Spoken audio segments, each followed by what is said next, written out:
Oh gosh, maybe I've made this too easy, Christian. I don't know. Every time I think I stump the audience, they've proved me wrong. Okay, so which of these terms describe the cross pollination of two different species? Is it A, hybrid, B, crossing, C, cloning, or D, grafting?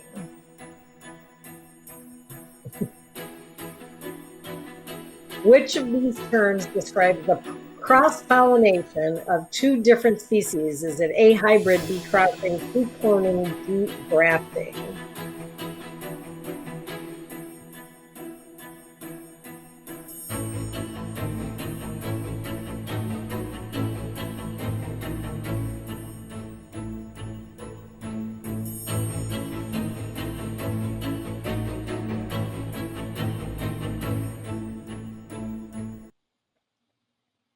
Okay, it's a toss up here between hybrid and crossing.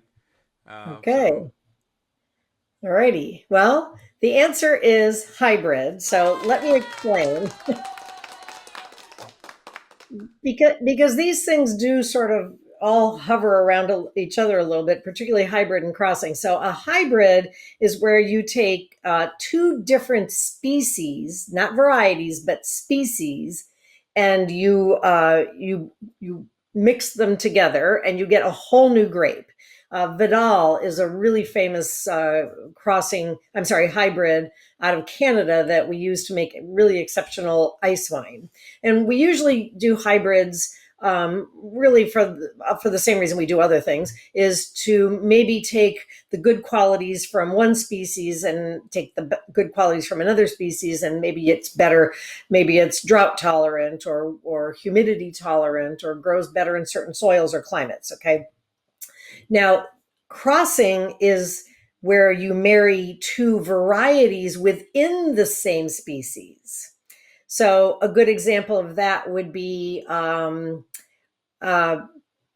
um, uh, I'm sorry, I have a Cabernet Sauvignon is a cross between Cabernet Franc and Sauvignon Blanc. So there you go. There's one's mother, one's paternal, one's maternal. So that's a crossing. Sometimes crossings happen naturally um, in you get Pinotage is Pinot Noir and Cinsault. So sometimes it happens naturally. Sometimes we do it in a lab, and then cloning is the population of plants that are descendants from one single individual, and these have been propagated through vegetative means, not through sexual means. So they're identical to the parent plant. So we talk about like the Dijon clone is a very famous clone. And then grafting is the union of one small piece of a plant onto an established plant or a somewhat established plant or a supporting rootstock.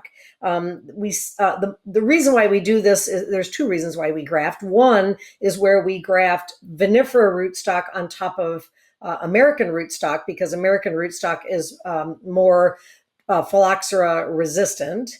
And also, let's say we're growing our vines and the trends change and we don't want to grow Merlot anymore. We want to grow Chardonnay. So we can actually chop the top of the Merlot off, take little pieces of Chardonnay vines, graft them onto the Merlot, and whatever you graft is what grows. So you're using Merlot rootstock at that point, but you're going to have Chardonnay grapes popping up. Okay, so that's the difference.